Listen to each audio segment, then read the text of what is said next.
ya'ni Qadr kechasida 4 ta amalni qilmasdan uxlamagin.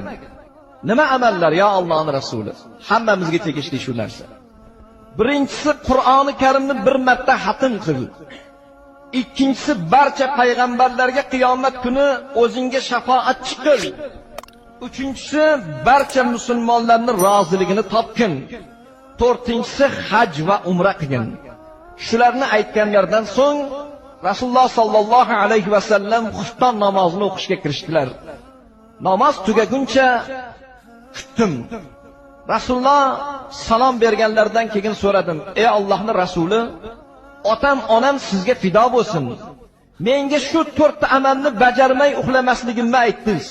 Lekin shuncha amallarni bir kechada qila olmayman. Bularni yo'lini ko'rsating." Shunda Rasululloh tabassum bilan menga javob berdilar: "Ey Oysha, aytgan amallarim sendan hech qanday kuch talab qilmaydi. Chorasi quyidagicha.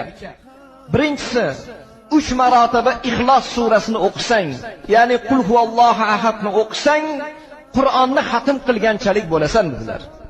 Ikkinchisi, menga va boshqa payg'ambarlarga salovat aytsang, bizlar senga qiyomatda shafoatchi bo'lamiz. Uchinchisi, mo'min birodarlaring uchun Allohdan afv tilasang, ularni hammasini rozi qilgan bo'lasan. Namozda aytadigan salovat Allohumma solli ala Muhammad va ala ali Muhammadni aytishlik, jami o'tganlarimiz, atrofimizda yurganlarimizni gunohini Xudodan so'rab, mag'firatini so'raydigan bo'lsak, barcha odamlarning roziligini topgan bo'lar ekanmiz.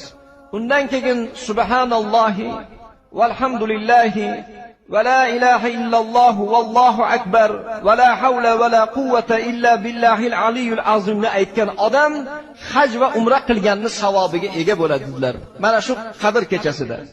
Endi Qadr kechasi o'qiladigan duo.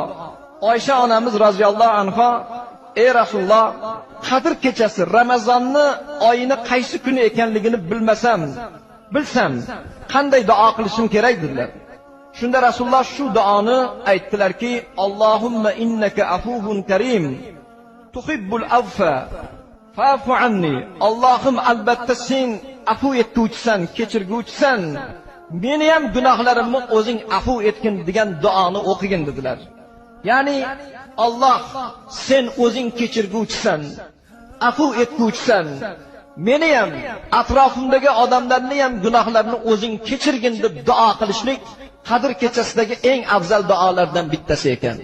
Endi Qadr kechasi o'qiladigan namoz bor, 4 rakatli namoz. Bu namoz qanaqa qilib o'qiladi?